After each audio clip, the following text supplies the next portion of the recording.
This is the Bar Stewards Enquiry. Right? You're talking absolute rubbish. Absolute rubbish. In what way? You were an underachiever in life. I saved your bacon one time. You were gone. You handled that well. I couldn't save you. But you did the right thing. But that's why you don't know anything about racing, John. I didn't say I do. Right? I'm saying that... What have you contributed to racing? You're one of these take-out merchants. Take out all you can.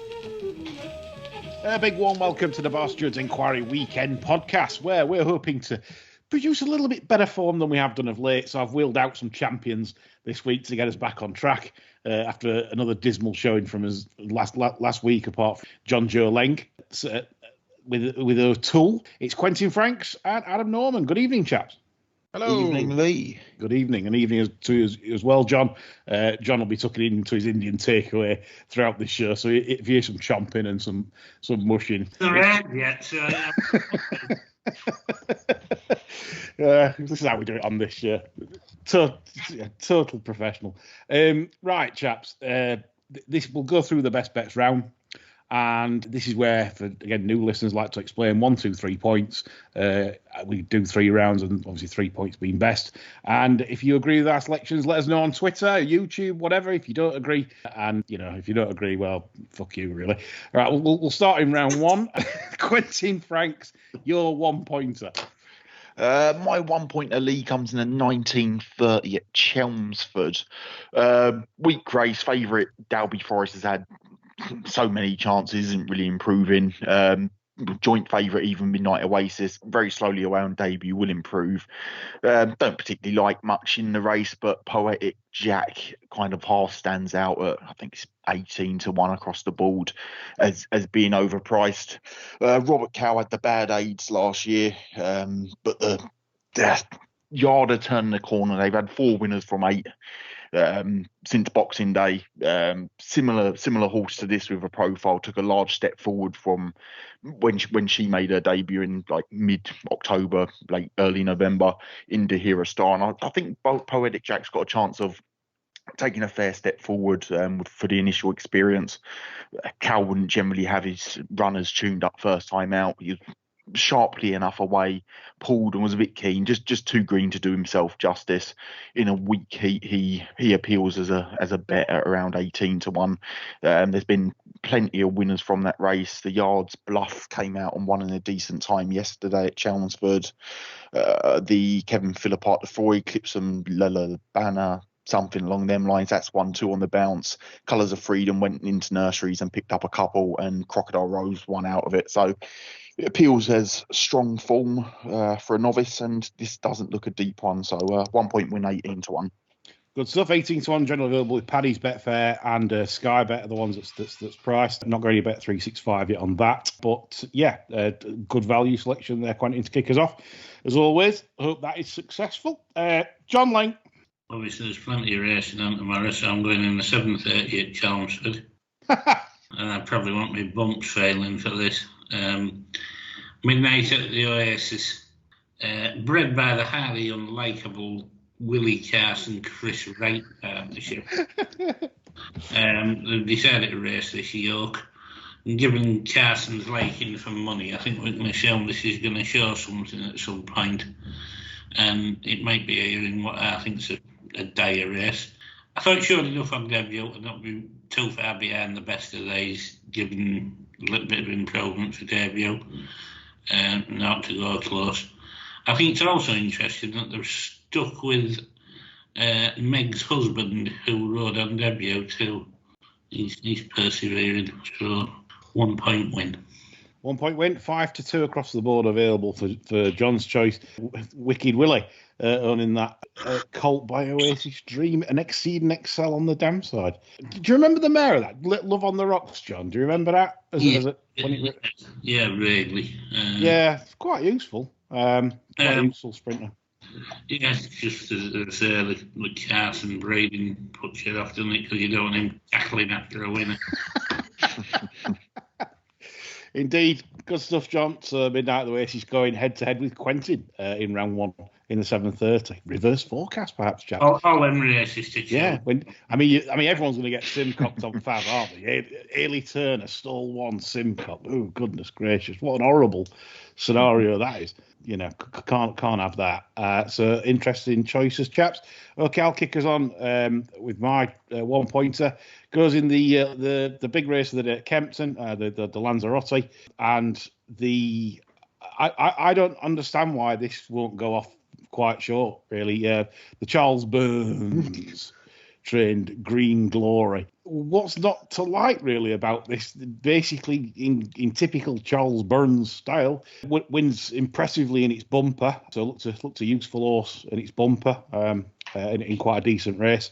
And then in the novice hurdles, obviously, it's just had basically four spins, and then came out and they've absolutely hammered it on handicap debut into 7-4 Fav at Leopardstown over Christmas, and it bolted up, really. He only had to have one little slap, and he was quite keen to make sure he wasn't going to win by far. And the Irish mark has gone up, I believe, £6 for that win. So obviously he raced 127, 111 there. So I think it'd be 117, the Irish mark. That's how they roughly do it.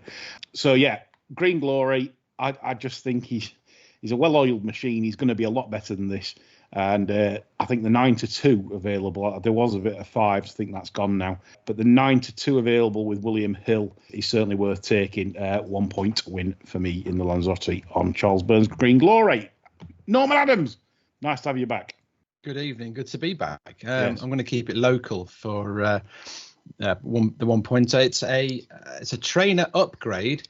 Sam Drinkwater has taken the reins of a horse called No Rematch. Used to be with Evan Williams, and I like a bit of Drinkwater. He likes to have winners in batches, and this time of year is his time of year. He's had a couple of winners recently. I think he had Sawpit Sienna bolt up at Taunton in midweek, and No Rematch was quite a sort of a classic Williams. Now you see him, now you don't sort of thing. Won a race very impressively a couple of Februaries ago. You need a good memory to dig out the form of this one. But he's back on that mark, if that means anything. It probably doesn't. It's more a case of well-being. But that win came after almost a year's absence. This one, this race tomorrow is a similar scenario. Loves heavy ground. It's going to be pretty searching test tomorrow at Wetherby. And he's worth a dart in a race. There was a classic sort of Northern Handicap where I can put a line through a few of them.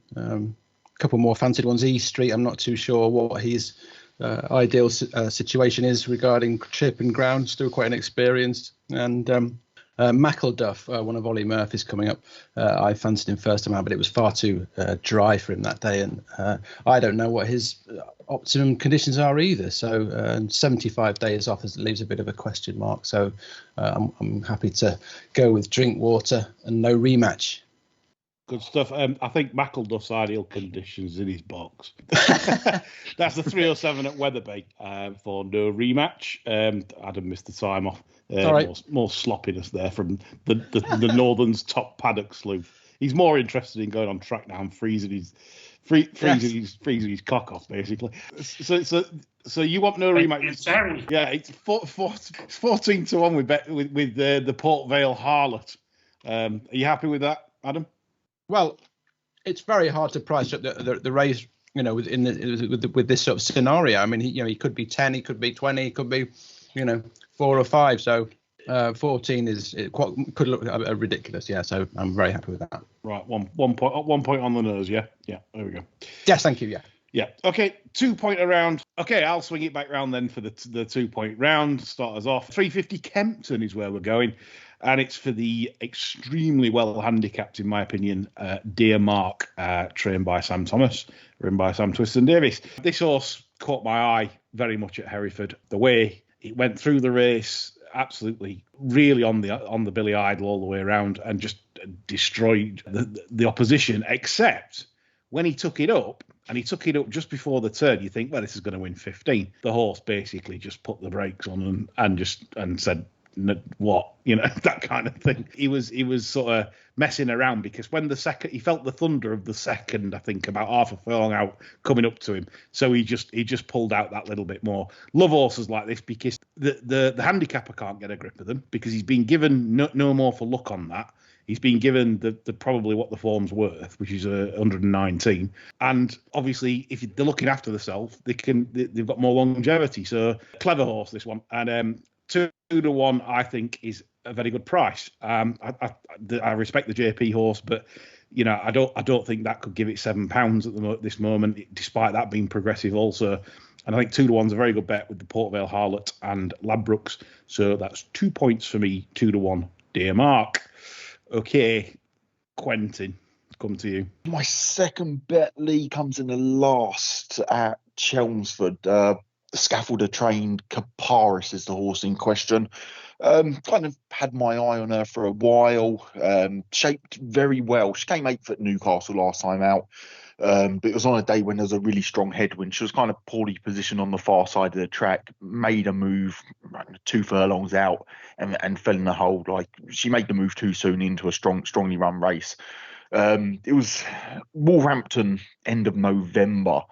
Really, really strong for a line. I'd kind of been eyeing her up for a 10 furlong contest, which is what she gets here. Strong closing sectionals, and just looked like stamina would be her forte. One at Southall, dropped back in trip again, strong for a line, beating Eagle-Eyed Freddie. She just looks all about stamina, in all honesty. There's not a lot of pace on, but she sits handy, which is obviously a good thing. Draws a negative. Eagle-Eyed Freddie's inside of her. I suspect she'll be able to sit one back, given the lack of pace in the race. This trip will be the making of her. She's tried it before but underperformed, but I've absolutely no doubt she's just a stronger model now. 5-1 with bet 365, fours across the board, 2 points win. Good stuff.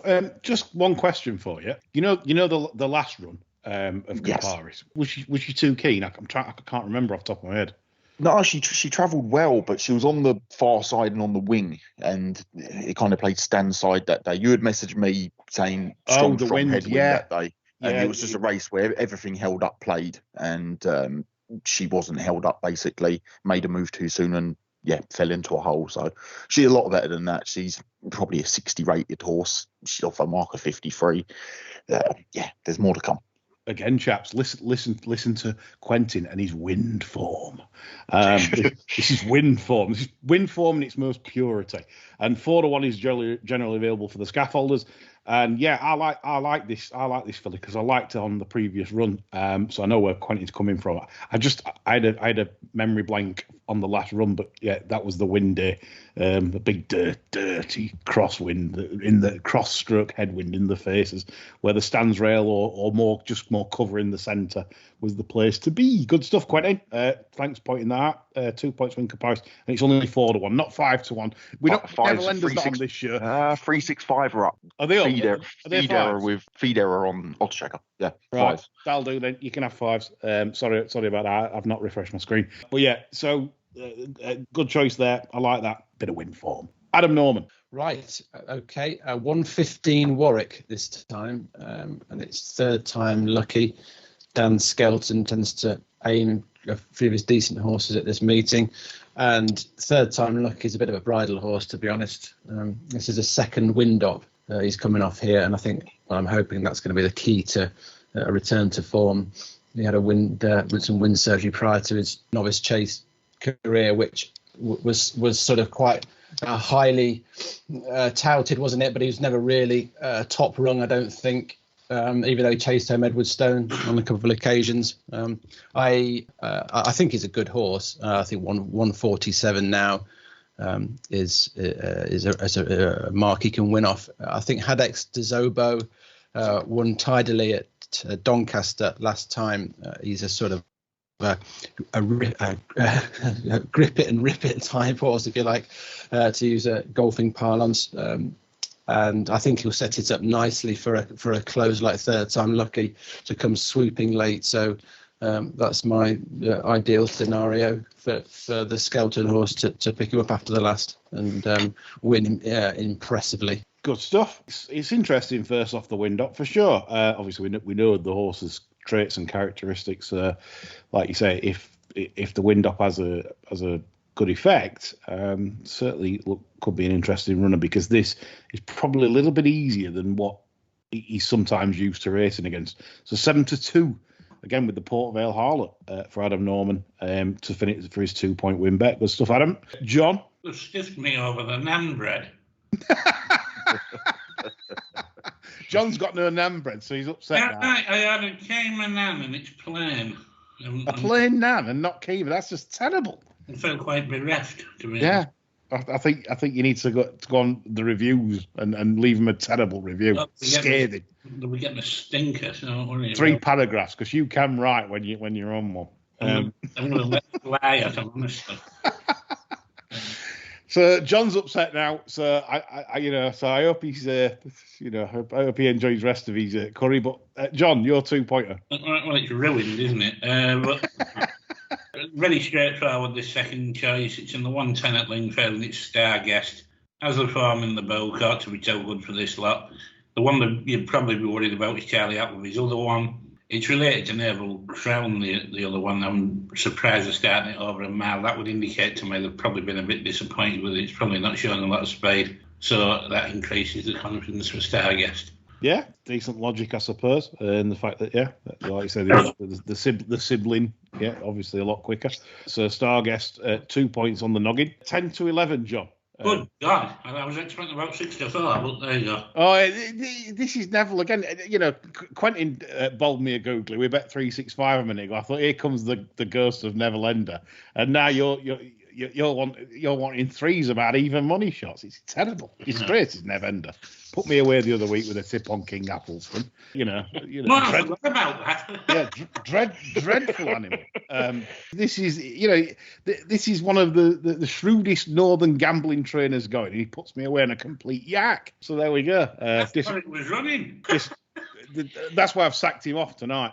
He can have some spell in the John Ling jail. Okay, John, thanks for that. Finishes off for round 2. Round 3 then. I tell you can start us on round 3, John. Let's have your best, and then you can eat your naan bread. You're playing naan bread. Don't want it now. 3:30 Lingfield. Yeah. Black box. You like one of them as well, don't you? I do, yeah. I'd rather have that naan bread, that's for sure. I took this up when we were on the Understarters Artists podcast before Christmas. I had a little bit of information about it. Needless to say, we copped a complete knot off from Mr. Carson. 6 furlongs held up, hopeless, never put in the race. Then they inexplicably dropped the horse to 5 furlongs for the next run, which, given the propensity to miss the kick, was astonishingly bad placement, or incredibly clever to get another couple of pounds off. Lightly enough race for her age. She's obviously had issues, but from an opening mark of 67, just 6 runs back, she runs here off 48, having shown far more than enough to suggest she can figure, given any sort of ride. Got the policeman up tomorrow and Carson off, and that increases enthusiasm. 3 points win. The right move, but John, can I just say you must love the game? I mean, it's 11-1 with Paddy's. That's your price that you get in. But I mean, the trainer's got 2 in. Tricky yard, if I'm being kind. Like you say, perfect reasoning. But this, John's, I think this is going to be either 7 or 4, or it's going to be 48 on the machine. Yeah. It is. I mean, I would urge listeners to just keep an eye out on the market. I'm having to tip this now. Only problem is with that. I mean, I've seen that like with many horses. Like, so they'll get punted in the morning because like people are like, it'll go from like 11, 10, 9. So people then will jump on bandwagon thinking 9. And then you've got to wait. Yeah. To be honest, I'll be honest. If I see this at sort of like 5 minutes to off at about 5-2, I'd be more interested in it at that because I just think it'll win. Simple as it. Yeah. No, to be fair, it's a good risk and reward nap. But as long as punters know and don't go balls deep overnight, I'll stop it. Yeah. Well, we know everyone knows the game. But an interesting nap there from John. Black box 3:30 Lingfield at 11s, 3 points. Right, Quentin Franks, your 3 points. My 3-pointer league comes in the 7 o'clock at Chelmsford. I kind of started looking at the race and thought, Well, I want to be against Soaring Eagle here. She looks paceless and she kind of hung left last time out. She's been put in favourite and she just looks far too short. Bedazzling probably needs 6 furlongs in all honesty. Samba Lady, they ended up being well positioned in a steadily run race, and the same applies for Selena Star. Confederation, again, looks tricky and missed a break the last twice. I kind of wanted to oppose everything, but 365 have gone 5-1 about Bedazzling, and the 3-1 100-30 generally still looks too big. I'd kind of have her favourite, and she has to be a bet despite the reservations about the trip. Good time last time out at Newcastle. She seems to have improved with the tongue tie. She went for a racer a lot better, like strong on the bridle, and I feel she's learning with racing, and will this drop back to 5, especially around Chelmsford where she's won before, shouldn't be a hindrance. She missed a break to 2 starts before that, won well, 6 furlongs round Chelmsford, and again there's not much. She's comes here bottom weight, and she's probably got the most progression in her, in all honesty. I'd have her favourite, probably 15-8, 7-4. The yard's still going strongly. They had a winner in the desert today and a winner at Lingfield. Carrots are going strong. 3 points win, 5-1, 365. No, good stuff. Yep, you've got that. It's a good case. I agree with you on Soaring Eagle, an absolute cowbag. She is. And so, yeah, I can see your reasoning. Like you say, just if she handles the step back in trip, possibly the only concern. I think they'll go forward with her, in all honesty. She's drawn in 6, and I think he'll just slot and kind of make it half a test. And yeah, hopefully job done. Good stuff. Norman Adams, you can definitely take us to new heights here with your 3-pointer. I know you've got a good one for me. Lower your expectations, lads. Sorry. I do think this is a good thing. It's in the 232 at Wetherby. It's the green and gold of Irocco. Occasionally I see a horse that just stands out in the paddock, and you think this is the sky's the limit for this, and this one fitted that bill back in November. They're taking their time with it. The Greenhill Guerrero yard, they haven't had it for a while. It's a big, strapping 5-year-old, and I think it's probably done well to win last time over this course and distance where the ground was probably far too lively for it. It was off the bridle turning in under John Joe. Came home strong and won pretty cosily. 1 or 2 have come out of and won that. Hardy de Soy was there and won last Saturday. Gives it a bit of strength. I just think there's plenty more to come from Irocco. Kevin Brogan takes over with John Joe riding elsewhere. I don't really see much else to worry about in the race. It's all about Irocco, and if it's anything like a price 2s plus on the day, I'll be having let's not say a maximum, but I do think it's a good thing. 2-1 Paddy Power Betfair. I did like the way Irocco went through the race at Wetherby last time. I did think it looks a horse that's going to be ultra progressive, like you've said, without sounding too cliche. Like you say, it's got all the attributes. Yeah. But another thing, I mean, the stable, right? So has Josh Guerrero brought some carrots into the yard? Because Oliver Greenall was shit. Yeah. Well, I mean, who knows what goes on in these places, but they've really turned a corner this year, haven't they? Yeah. And it's good. It's nice for them, good for them to have the patronage of McManus, and I like the fact they're taking the time with it, and a couple of months off, and let's see what he can do this time at 128 is certainly not his limit. No, well, that's my thing, you see, with that, because basically the fact that McManus has gone into the yard suggests to me that McManus likes to put horses in different yards, as we know. Like, I mean, he gives them Ben Haslam, but I think Ben Haslam just lines them up for touches at Sedgefield and shit like that for him. Yeah. But in this case, when McManus comes on, it's just an interesting. Yeah, and looking at the very few bits of form that this one had in France, I suspect they might have paid a few quid for it, to be honest. As a 3-year-old, a bit of a sort of a store, But I'm really interested to see how he goes tomorrow. Indeed, we all are. Right. We are now. Okay. Yes. Right. The nap for me to finish us off, definitely finishes off, I think. Because in the Pertemps, Warwick, we love a Pertemps. JP's been a bad old sport. He's been a naughty man because he's withdrawn the Bomber List and Sire de Burley from the race, and that's kind of annoying because I'm pretty certain Cider Blay wouldn't have been off, and I'm pretty certain that Bomber Liston would have been off, but he's not. He's a bit of a tricky animal, so he's took away the gloss from the my main bet, but still I'm going to play it as a maximum. It's Glimpse of Gala, trained by Charlie Longsdon and ridden by Bradley Roberts, who is now 5 from 20 for his boss, and he's a competent lad. You know, he's not the most polished yet, but he's competent. The form of this last time, for me, is quite strong. Coquelicot, that Glimpse of Gala beat at Kempton, had previously won her last 2, where she beat Glimpse of Gala at Ascot on good ground, and then West Balboa, which is one of the fancies for the Lanzarote. So this is good form, what Glimpse of Gala did last time. She's in savage form. She's very tough, and more so, the reason for the bet is the ground. This mare just loves the soup, and when she gets the soup, she's good. Her form is she's won on Taunton on heavy easily. She's 3rd at Exeter, 2nd at Worcester on heavy, 2nd at Newbury on soft, 3rd at Uttoxeter on soft, 1 at Chepstow in the absolute soup. She's a soup monster. So I saw where it was coming from last time. I do think that this mare is in savage order, and when you get races like this where you've got Ronald Pump trained by Kieran Murphy, who's like 4%. Does he really train her, though? We don't know.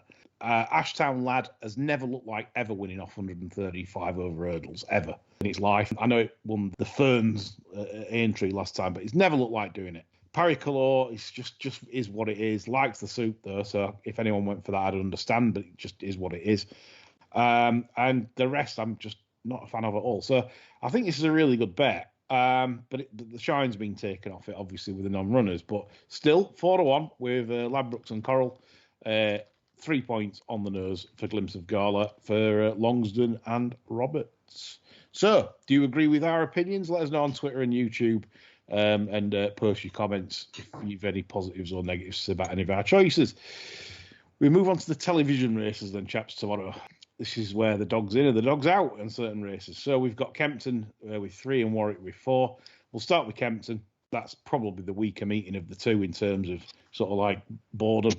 The Tile Tapper is 3-1 fav for the 3 Mile Racing Club Handicap Chase at 130. Anyone want to kick us off on this race? Yeah, I kind of thought absolutely no pace on the race. My kind of angle into it was and Sam. Yes. I think there's about 12 mil forecast during the morning. Tomorrow it's already soft, so I suspect it's going to be very at least soft, heavy in places, that sort of thing. No pace on, jumps well, shaped well enough last time out. Doing too much too soon in front. Just think it gets the run of things here for the traders that listen, or whoever does listen. Then there's probably a trading angle in him. I think it's about 7-2 now. I suspect you'll be able to get out a good chunk shorter than that. Back right-handed as well. I didn't think there was much not to like at the prices. I totally agree, Quentin. He's an horse that when he gets in a rhythm on the front end, etc., he's a very good horse on his day, and he's produced some really good performances. Can be a bit in and out, and if he gets one wrong or he smashes through one, that's when you've got to worry. But he is, I think, the right play at the prices if anyone's playing in this. And like Quentin says, plenty of trading opportunity, and nothing really else to add what Quentin says. Adam, John, views? Yeah. Well, I'm no fan of the Evan Williams yard, as I've already stated today. I wonder when Kitty's Light's going to be ready to strut her stuff again, because she's now down to 135, having been staring 150 in the face last season. And having some quite stiff tasks in all those staying races. This 3 wouldn't be stiff enough for her, ideally, would it? But if they do get that rain that Quentin was talking about, it can turn into a bit of a slog. And as I say, I think it's not a she, it's a he. But why they called it? It doesn't matter. It doesn't matter. Why they called it Kitty's Light? Doesn't matter. Why they called it Kitty's Light? Sounds like a female. It is. I mean, in this day and age, I mean, like in HS, etc. You can't get your ears fringed, but you can have your cock chopped off. I mean, what are we doing? I mean, it's just mental, isn't it? But yeah, I like it. it doesn't really matter. I mean, some are pedants with sexes of horse. Oh, they are. Yeah. Anyway, but yeah, Kitty's like, I get you. He, she, they's going to go very close tomorrow, I think. Yeah, if it gets deep. Yeah. Absolutely. Yeah. So I get where you're coming from. When's that come back? Maybe racing post chase or something. I don't. Maybe that's the plan, possibly. Well, handicap, whatever it is. Yeah. Yeah. Jonas non-bred Leng. It's really dry. I didn't catch much of that apart from this. Yeah. Well, I think it's chicken. It might be fucking cocker spaniel. Honestly, I'm very disappointed with this. I thought Quentin called the race perfectly, to be honest. I think Anson a lot of baiting. You've always liked Anson, haven't you? Yeah, especially when it's octave and gets a softie. So yeah, when you've had 300 quid on it like 8s and it's into 4s after 3 fences, you like it better then, don't you? Lovely, yeah. Anyway, right, 205 Kempton, a very, very disappointing turnout for an £80,000 added Grade 2 Silviniaco Conti chase. I laughed when the decks came through, and my first thoughts was, where was Sadiq? You know, he couldn't. He might get third. There might be two either pulling up in this or falling. One up run for 1121 days, one up run for 420 days. Come on, Mr. Sadiq, you're losing your touch. It's a disgrace. Thoughts on this, chaps? Well, if Sadiq keeps missing races like this, I can see Anthony Britton getting that sprinter of his ready for him. Hey, Mondomedge rented other day, John.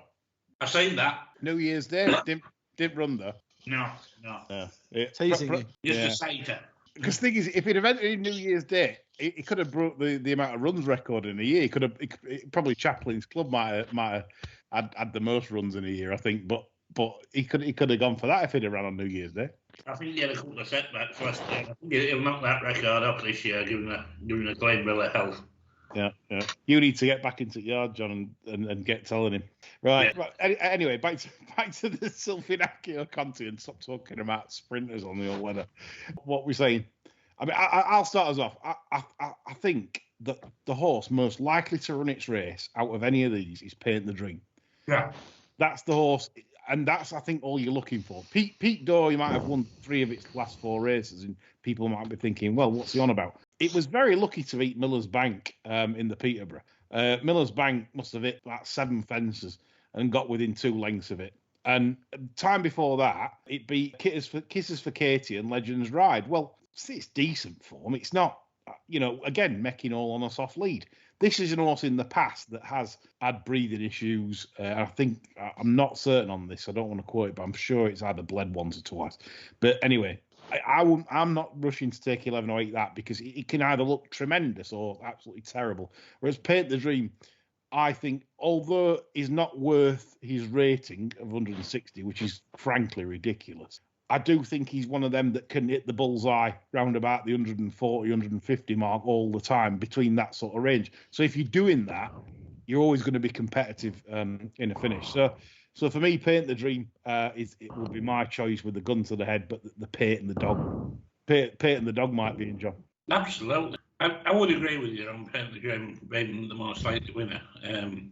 I've never forgiven the horse after I went all in Paint the Dream at Wetherby a couple of seasons back, and he was 4th of 4 behind Schihally and Monroe, and then next time out went and bolted up in a Grade 3 at Newbury. In fact, that was last year. Never forgave him for that. I'll tell you why that happened.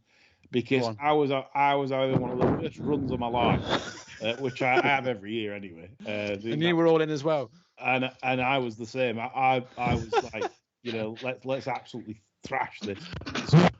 And like when Mickey Hammond's beating you 10 lengths, you just think, yeah. I was like, what just happened?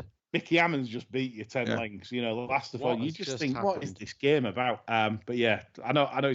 But Paint the Dream on the form at the moment, I'm pretty confident he will run his race, and that could be that. I did like Angel's Breath, but being off 4 years, it's hard to say, isn't it? You just don't know what's going to turn. I'll be cheering on Dave here. Yeah. Everyone will be thinking, oh, he can't ride. He was beat at 4s on, wasn't he, in that match? So I can see him overdoing the waiting tactics this time. on St Calvados. I mean, Dave Maxwell. I mean, it wouldn't surprise me, honestly. They could do something silly up front, because Paint the Dream, does his own thing up front, doesn't he? Pick Dory's quite free going. Cool Code is similar. I don't know. It could end up in a bit of a heap, and I can see Max could come through and mow him down. Could be scenes. Could be scenes. Yeah, I'd love that. I'd love that on ITV. Love that. Yeah, Quentin Franks. Didn't really want to be with the favourite. Like you said, Paint the Dream's a solid one. Angel's Breath, the Ryanair and Gold Cup entries kind of caught my eye. I don't think they'll have him short for this at all by any means. Like, you've had, thick end of 4 years off the track. He's obviously got ability in spades, but question marks linger. But are you going to waste the entries and not have him fit for this? I think interesting if there's money for him. If he's tight in the market, it'd be interesting, wouldn't it? Well, yeah, he knows. Di Waters knows the time of day when, in regards to monies and a few punts and that. So, as you said, Adam, it could set up with them going mad up top and just kind of him having easy race back, just cruising through into contention. But I won't have a bet on the race. He's the one that's interesting at the prices. I think there's double figures kicking about. So, and another one, Quentin, that he's by one of my favourite soup sires in Shantou. Tremendous record on soft and heavy ground. And obviously you see the horse's record: heavy, soft, soft. That's the wins. That's the profile. He's at his best when there's lots of mud flying. So with the rain forecast down the smoke tomorrow, it could certainly be an interesting. You could be right there. That could be the one, maybe at the prices, 11s. Take a chance, because like Abba did once, it could be 9-2, and 4-1 on the off, that kind of thing. It might be 33s, but it's one of them again. Might be worth having a look at. Good stuff. That good pointing out. Quentin. 240 Lanzarote. Obviously, I've had my say here about the Irish horse. Ours aren't going to beat this. In my view, they're just not well in enough to beat it. But obviously, on the day, things can happen. Tactics, pace. It's not. I'm not saying it's a certainty, but I'm saying it.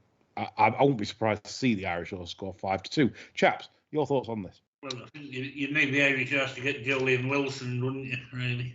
Yeah, but to block it. 52 bags, though. I mean, for winner, it's 23 for second in to be sniffed at. Not realistic to blocking, is it? No, I mean, and Betfair these days it isn't worth a light for trying to go out of machine. So I won't be bothered about, unless Charlie's speaking to his Indian bookies again. Yeah, I honestly think this is, if things go right for it in the run, I think this is the proverbial good thing. Quentin Franks. I'm with you. I was watching the runs back early. He jumps so slick, doesn't he? He's a really, really slick jumper. I saw Charles Burns come out and say things about the boat, and they got the horse over in the end, which was great. He's been harping on about heavy ground, and he'll be concerned if it's heavy ground. I've got no issues with that at all. He obviously wasn't off in his two heavy ground defeats at Galway and Clonmel. Handled soft ground fine last time out. The markup and the ease he done it with, he's significantly better than 127. Pace, set up at the race, step up in trip, everything suits. I can see this being a big old punt, and the price holding up a little bit because of what Charles Burns has said in regards to ground when it gets heavy. Yeah, good stuff. Adam? I bet that Irish Sea was a bit choppy last couple of days, wasn't it? Bloody hell, I wouldn't fancy that much. Christ. Just a couple worth mentioning from my angle. Rath McNee is a classy looking animal. I saw at Doncaster last month, and he won that with plenty in hand. So he's perhaps one to look at. And the other one, I thought, Petit Tonnerre, I think you mentioned it on a previous pod, Lee. I like the look of it a lot at Aintree in October. For a young horse, plenty of, not unlike the Rocco type, big strapping horse for the future, just being brought along steadily. I think he's got a big race in him. This may come too soon, but the softer ground, I think, will be right up his street. It was pretty lively at Newbury last time, and it was a bit outpaced when it mattered. But he's really likeable, and obviously John Joe's there to ride that. So at double figure odds, he's going to hit the frame, I think. Or he's a horse that I'd be interested in for going well. No, I do like him. I do think he's definitely got a future, possibly winning big handicap hurdles. I don't think it'd be a problem for him. He has got a nice future. So yeah. But like you say, he's already got to give your fella a stone, isn't he? So that's the problem. That's the problem. I think the Burns one's probably going to be 140 plus. So that means then you've got to be, if Petit's on airs 141, he's got to be 160 to be giving him a race. So it's a lot to ask. But I do agree. Last year's winner, Cobbler's Dream, thought he had the run of it last year though when he won. So I'm not bothered about that one. Okay, we'll move on to Warwick then and do their 4 televised races. I'll kick us off with the 150 Warwick. I think the Fav is the only bet you can have pre-play in this race at the current prices. The reason I say this is because the big mare of Skelton's was very disappointing at Kempton. She belly defence there, and I think that might have just knocked her a little bit. I'm surprised that the multi-chin one has decided to put her straight back into really good company. If that had been my mare, I'd have probably just give her a spin in a small novice somewhere just to have a nice scoot round, because I just think this is strange sort of placing. Only 4 runners, so it shouldn't be too bad. But at the same time, it wasn't a big field at Kempton in the Cowter Star, and she was pulled up down the back. She was just never going, and I don't like it when so that's the second favourite. So do you back that? Then the Goffer last time, he's not a slick jumper yet at all, and I think Warwick's the wrong track for him.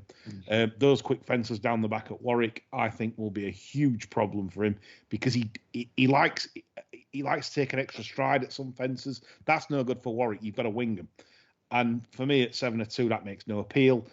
Stuart Edmonds likes this place. He likes Warwick. He has plenty of winners here, but Gentleman at Arms made 200 mistakes at Leicester, which leaves the favourite, which I thought he's an athletic type. He makes the right shape over his fences. At Foss Lass on debut, I was very impressed with his jumping.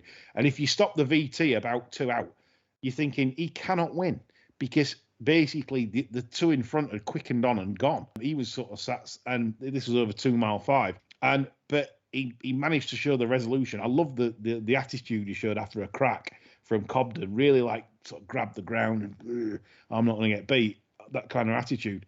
And stepping up in trip, he's brilliant here. Another 3 furlongs to run.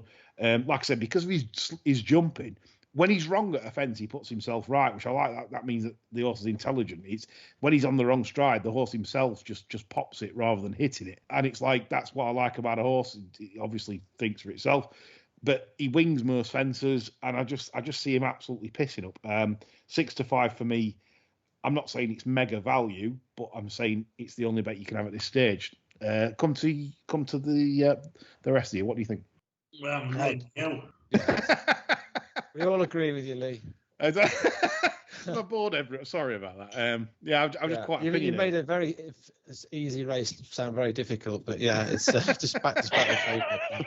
Well, anyway. I mean, Gentleman at Arms isn't a chaser; it's a small horse that is off the flat. They shouldn't be jumping fences with it. You talked about the Goffer. Galley is interesting. I think he's really looked at the Skelton. It's just down the road, isn't it? 30 grand's the winner. I think they'll drop it out, pop it round, and she's good enough to be there or thereabouts if putting in a clear round. But like you say, Completon has not done anything wrong in his career yet, and I love that. I really like that. It just runs its race, and tough and honest. Looks a good jumper. I do think the mare of Skelton's is really talented, but not off the back of that. It's only 19 days ago as well. I'm with you, but I think whenever they're going to run it, it's going to be. Yeah, I think he's just looked at it. It's down the road. It's 30 grand, and we'll just give it a nice easy out the back rather than stick it up front. Just they'll just run their race, whatever the opposition, if you know what I mean. Yeah. So anyway, yeah. Quentin, just final view. No, I'm with you. I was a bit concerned that it was Lorcan and Williams up, Cobden on, but he's won on the horse at Sandown over hurdles. As you said, the Goffer can be very, very deliberate, and I find him getting caught out early here and just find the race getting away from him. As you've nailed the race, to be honest. You can't back the mare, and the Gentleman at Arms isn't good enough, to be honest. Adam's added in that he's like size-wise, he's very, very, very small, so we've got some size form going on there. We have wind form and size form. I love this. This is what it's all about. Complete unknown for me. Okay, 2:25 at Warwick. I'll kick us off and I'll try and be a bit more brief. Grey Dawning, basically lovely grey, but blotted his copybook of it last time by messing about badly at Kempton, wandering all over the place in the closing stages. Is that a feat to be repeated? Having said that, he's got a serious engine. Ginny's Destiny of Tom Lacey's travels very well. Probably a bit too keen, to be honest. Which you compare the price if you just race too heavily or be hard on yourself on the bit. But Ginny's Destiny to be travelling around here though. Exactly. Yeah, it's coming back to the course and distance it won last time. So Ginny's Destiny, I'm fine with. The one I'm opposing, but it's drifting now anyway. It were threes when they initially priced up. Now 92 Knowsley Road. That's had 2 easy leads around Crapster, and I just don't think that's got the quality to win a race like this at all. I'm not a fan of Knowsley Road. I'd be laying that for plenty if it's going to be around 4-1 or whatever. But I can see that drifting out to about 8. Snake Roll. This is the most interesting runner in the race for me because of its knee action. Got a very rounded action. When they said it was soft ground at Haydock when it ran against Timoris, it wasn't. It was nowhere near soft ground that day. It was riding good to soft, maybe even on some trainers were withdrawing runners because they said it was like nearly good ground. So the Racing Post description of soft ground is bollocks. It's got a complete rounded action. And this horse, I think, can fly on heavy ground. I think this is a serious tool on heavy ground. So I'm really interested to see Snake Roll. Vegas, I'm not that bothered about. Moon Hunter, he's very, very genuine. Would knock anyone out in a bar after 6 pints and fight the missuses and fight everyone. So Moon Hunter, literally as tough as boots. Really tough. I really like the constitution of the horse. That will fight. Mexico, a bit bridely, on the flat, and can't have it already been beat by Tom Lacey's. Right. Anyone else? Not really. I agree with you, Lee. No, you called it. I mean, Snake Roll is interesting. It's they call him the rotivator, chopping away there. Moon Hunter again. I'm surprised they've come out so quickly with Moon Hunter because it apparently, according to the trainer, took a long while to get over what didn't appear a hard race, but lost loads of weight apparently after winning at Weatherby. He is a lovely horse. I just wonder if this comes a bit soon, and it's ground much softer than his face so far, but I agree with Knowsley Road. I think he's just a sort of a bit of a talking horse. Nichols chasing type, very much a chaser, I think, for the future. And I thought it was so difficult. I'll be honest with you. I thought it was wide open. Yeah, good race. Good race. Yeah, that's why I didn't call it a selection. But Quentin, if I had to have a bet, it'll probably be Ginny's Destiny. It's kind of hard to work out pre-play how they're going to play out. Like pace-wise of the race, few have gone forward, but they've gone forward in novice races. Have they just gone forward because they're the best horse in the race? More than likely. Don't particularly like Moon Hunter. It's by Pevers Moon. This ground's got to be a concern for it, in my opinion. But yeah, I was quite happy to roll in with Ginny's Destiny if I was having a bet. Didn't mind the time, the way it went through the race. They had plenty more in the locker. I kind of thought he'll be put in favourite here. Yeah, shame there wasn't the 8 runners for punters because I think this would have been a great little each way betting race for people to play on. You might be able to find books offering 3 places because it is very competitive. John? Ginny's Destiny for a bailout. Sure what the odds on him running, I think. Very, very strong traveller. Just worries me that I hope he learns again and steps forward from last time. He was very keen on the penultimate start. He was less keen last start. I'm hoping that carries on and he's even less keen. I think just going upwards with the arse, isn't it? Yeah, the excellent Stan Shepherd on board. 3 o'clock, the good old classic. I like this race, the 3 mile 5. Nothing classic about 3 mile firing ground like this, is it? It's like the Veterans Chasers, John. Here we go. Heavily into fuck off territory now. I'll kick us off just again, keep because you're getting everything right, Lee. Yeah, you're saying all the right things. What do you know about this Mullins horse? I don't know anything about it. Well, I mean, it's that I put in my notes that it literally is about it's the juice because the problem is I honestly don't think it's worth its mark of 142 for the previous trainer. It beat Indiana Jones. Well, what's that?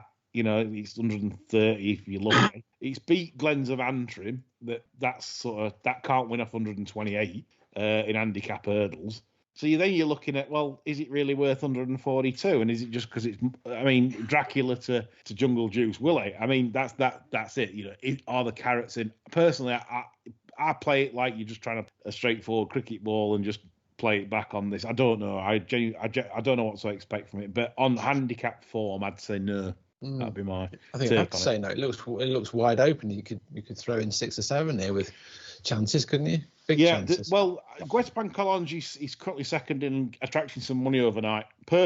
Personally, that's the one I'm against because I don't think, again, Warwick's a unique course in that I know it's won over this course, but the point is not in this company. And secondly, because they'll go another 1.5 miles an hour quicker than what that's used to racing it. So the point for me is that he makes mistakes and he jumps to the right. They keep going left-handed and he keeps jumping to the right. So I don't understand what all this is, but they keep doing it. I can't have him at 13. That's just me. 3 under through 5 has the perfect profile for this in that you want to be out and away, handy, jumping well in a rhythm. He's won here before. He loves soft, heavy ground. I think, that's a solid play. Lord de Mesnil, again, similar reasons, loves the ground. Grumpy Charlie loves the ground but might not get the right ride. Not a Chance has won it 2 years ago, but he had a bad hoof injury, apparently. So basically, he could have been laid out for this. 130 now, that's well in. He's used to racing off much higher marks than that. That's an interesting runner. One that might erupt into the equation is Volcano, John. Oh. Right, listen to this. 4 from 4 round here, Volcano. So this is not bad, is it? He's gone. I don't like playing these races. I think they're too open for me. Very tricky. Yeah, very tricky. Like Volcano, it's an interesting stat though. 4 from 4. If you like your trainer form, Big Sandy, he must be feeding horses now instead of eating himself because Dingo Dollar, Sandy's runners, 11 runners he sent out since starting New Year, 6 winners. That was incredible. Didn't he have 9 on the trot or something win over the year? Yeah, he's ridiculous. Alice Stevens, ITV would be having an orgasm if she wins it. Imagine interviews after. Anyway, there's some thoughts for you on the race. There's quite a few front runners here. I think it could be a real. They could be strung out like the proverbial. Yeah. I backed Henry Daly's in the Welsh National. Yeah, you did. The horse just ran like a syphilis-riddled prostitute's flange. Expression. Couldn't turn him tomorrow, so I'd probably piss up. Increase my liking for these long distance chases for a sour old bastard. Yeah, he's pretty moody. Right, Quentin, thoughts? I'm kind of pissed off the price has gone on Lord de Mesnil. I mentioned it to you earlier in the day that I thought he'd be a solid favourite. It was me. I didn't think there was as much pace on as Adam seems to think. There's not, and he's going to get the ride. They held him up last time out at Bangor. That's not his gig. Front running or sitting at least handy. Cheekpiece are back on it, kind of half smacks of a. Like, that was a tune-up. The market, the week overnight market has been strong enough for him. I thought he should be clear favourite in the race, so that's what I'll be rowing him with tomorrow or today even. Yeah, good stuff. Big contender. 335. I can stay quiet, thankfully. Glimpse of Gala I've already tipped up as my big bet, but ruined by the McManus. Thoughts on this, chaps? Ruined by the McManus. I agree with you. Ruined by he took his outside of Burley and Bomber Liston. Well, this race last year, Tippy had my luck during the jump season. I took Yowie Morrison's to win this, copped a knot off, and then it went on the fucking fan. And I didn't have a bait on it, so they can get stuffed. I agree with you. I was going to tip up Glimpse of Gala, but the non-runners, like you say, scuppered it price-wise. So, but he made all the right noises again, I'm afraid. And I'll blow more smoke up your arse by saying that. Yes. I think it'll win. I'm just a genius. Quentin Franks. Yeah. No opinion on the race at all. No, it's Quentin Franks in Toronto. He's letting the dog in. Right, there we go. Right, hope you've enjoyed the show. We're back on Sunday with more absolute rubbish that we talk on Sundays. Terrible show, that. Me, John and Chris. We hope you enjoyed this show, and we hope you find the winners this weekend. And you're probably better off watching reruns of Adrian Childs and The One Show than listening to us on a weekend's pod. That's all from us. Bye for now.